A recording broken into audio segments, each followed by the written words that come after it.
in this administration, you had argued pretty vociferously that it was best to engage and better to be in the room than not be in the room. Then when the president decided to pull out of Paris, you said that was kind of the last straw and you were going to drop off. Mm-hmm. What drove you to that? And if you were still speaking to him today, what would you say to the president? Well, I thought it was worth trying hard to, to do what's worth. It was worth trying. I got a lot of flack from multiple fronts for even trying. When some guy ran at billboards and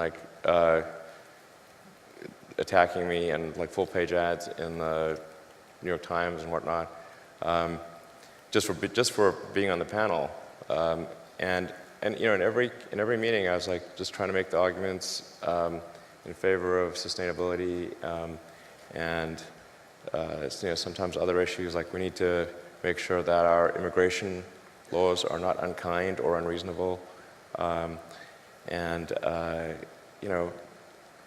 did my best, and I think in a few cases I did actually make some progress, which gave me some encouragement to continue. But then I just really think that the Paris Accord, man, if I stayed on the councils, then I'd be essentially saying that wasn't important, but it was super important because I think a country needs to keep its word, and it's not even a binding agreement. So we could always slow it down. The argument that there would be job losses, well, we could see if there are job losses before we exit the agreement. And maybe there won't be job losses, maybe there'll be job gains. But yeah, there's just no way I could stay on after that. So, did my best. All right. This election, you are from... Oh, no. No. Yes. How does that strike you, what's happening now? You've come to this country, you're a naturalized citizen? I think I'm glad that the framers of the Constitution saw fit to ensure that the president was someone who was captain of a large ship with a small rudder. Okay. And? There's a limit to how much harm any given president. Are you sure about that? Oh, yeah. Yeah. So you're not worried about, are you backing either of the candidates at this point? Trying to stay out of this situation. Because? I don't think that's the finest moment in our democracy. Well, given that it's not the finest moment in our democracy, do you think the best thing is to stay out? Or we'll see. To get in and I'm not sure what I could do to head off the worst. I'm not sure how much influence I could have as one person on the outcome.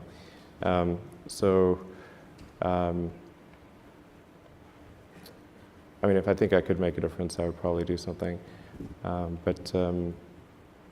Like I said, I think I'm just glad that being the U.S. president is like being captain of a large ship with a small rudder. Mm-hmm. And so there's just a limit to how much good or bad a president can actually do. Obviously, if a president could make the economy great, and there was a button they could press, they'd be pressing that button at the speed of light. Mm-hmm. They can't. They can't just magically make the economy good. No president wants the economy bad ever. But there's just a limit to how much they can do. I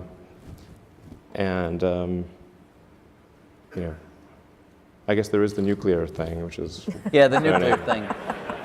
I guess there is the nuclear thing. Yeah, but I don't know. I don't think we would just arbitrarily launch nuclear missils. Yeah. One would hope. The president can do that. I don't think so. President's the commander-in-chief. I think that... He's the commander-in-chief. Yeah, no, but I still don't think that means you can just launch nuclear missiles whenever you want. Yeah. I think Congress would be quite upset about that, and... they might not be consulted. Yeah, but I think the military would be yeah, we really think Congress should be consulted on it before you launch a... Yeah. That might happen. Preemptive nuclear strike. Are you willing...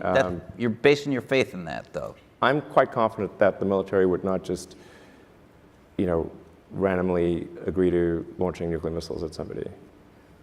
Well, that's calming. This is we're going to put up just very quickly. You know, So you're banging your head against a wall here a little bit. it's not easy to get Yeah. these regulations changed. So talking of government, President Obama is obviously trying to do what he can. If you had 5 minutes with President Obama, what would you advise him for, one, stimulating the economy and entrepreneurship and creating jobs? Is there one thing that, if he could successfully get through, that would be a big stimulus, do you think? Well, I think actually, I think the reality of being president is that you're actually like the captain of a very huge ship and have a small rudder.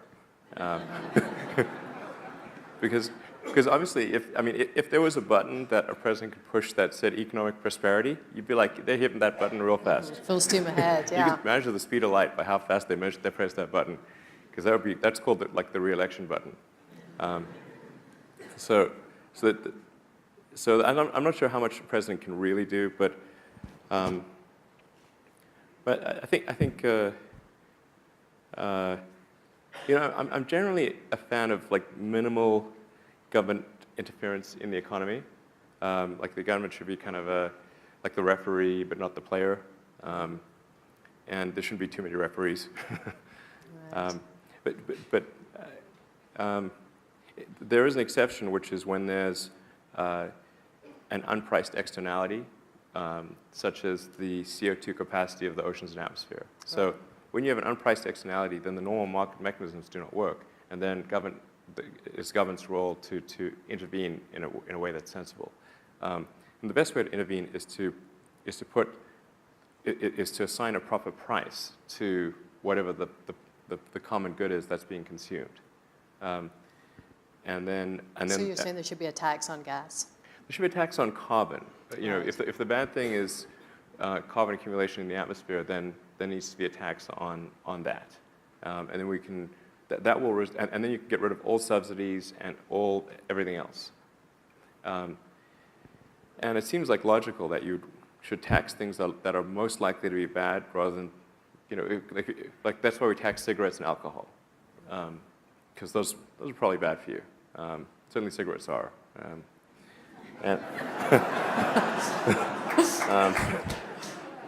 So you want to err on the side of taxing things that are probably bad and not tax things that are good. And so I think, given that there is a need to gather tax for to pay for the federal government, we should shift the tax burden to bad things, and then adjust that tax of that bad thing according to whatever is going to result in the behavior that we think is beneficial for the future. I mean, I think currently what we're doing right now, which is mining and burning trillions of tons of hydrocarbons that used to be buried very deep underground, and now we're sticking them in the atmosphere and running this crazy chemical experiment on the atmosphere. And then you've got the oil and gas companies, which have ungodly amounts of money. And you can't expect them to just roll over and die. Like, they don't do that. So actually what they much prefer to do is spend enormous amounts of money lobbying and running bogus ad campaigns and that kind of thing to preserve their situation. It's a lot like tobacco companies in the old days. I mean, they used to run these ads with doctors, like a guy with a doctor, pretending he's a doctor, essentially implying that smoking is good for you, Right. and like having pregnant mothers on ads smoking. Do you have a message for the climate change skeptics and the big oil people? Well, as far as climate change skeptic, I believe in the scientific method, and one should have a healthy skepticism of things in general. And if you approach things from a scientific standpoint, you always look at things probabilistically, not definitively. And so I think a lot of times, if somebody's a skeptic in the science community, what they're really saying is that they're not sure that it's 100% certain that this is the case. But that's not the point. The point is to look at it from the other side. See, what do you think the percentage chance is of this being catastrophic for some meaningful percentage of the Earth's population? Is it greater than 1%? Is it even 1%? If it is even 1%, why are we running this experiment? Right, Because you called it a Russian roulette. We're playing Russian roulette with the atmosphere. we're playing Russian roulette, and as each year goes by, we're loading more rounds in the chamber. It's not wise. So that's, and what makes it super insane is that we're going to run out of oil anyway. Like, it's not like there's some infinite oil supply. We're going to run out of it.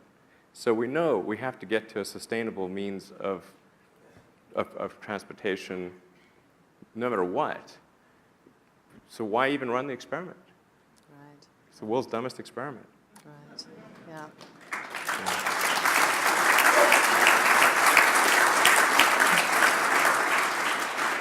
Thinking about life on Mars again, how do you think about cultural unification, systems of government, rules of law, establishing those very early on? Well, I think I was just declared king of Mars a moment ago. Yeah. I like so- that. Yeah. Take it. Yeah, thank Run. you. Thank you. Thank you. So I think most likely the form of government on Mars would be a direct democracy, not representative. So it would be people voting directly on issues. And I think that's probably better because like the potential for corruption is substantially diminished in a direct versus a representative democracy. So I think that's probably what will occur. I think there's I would recommend like some adjustment for the inertia of laws would be wise in that it should probably be easier to remove a law than create one. I think, I would just be like, I think that's probably good because just laws have infinite life unless they're taken away. So I think my recommendation would be like something like, let's say 60% of people need to vote in a law, but at any point greater than 40% of people can remove it. And any law should come with a built-in sunset provision. If it's not good enough to be voted back in, maybe it shouldn't be there. So that's the framework for the government on Mars. I mean, those would be my recommendations. The direct democracy where it's slightly harder to put laws in place than to take them away, and where laws don't just automatically live forever. You'll be a good king. Thank you, Elon Musk. Thank you. All right.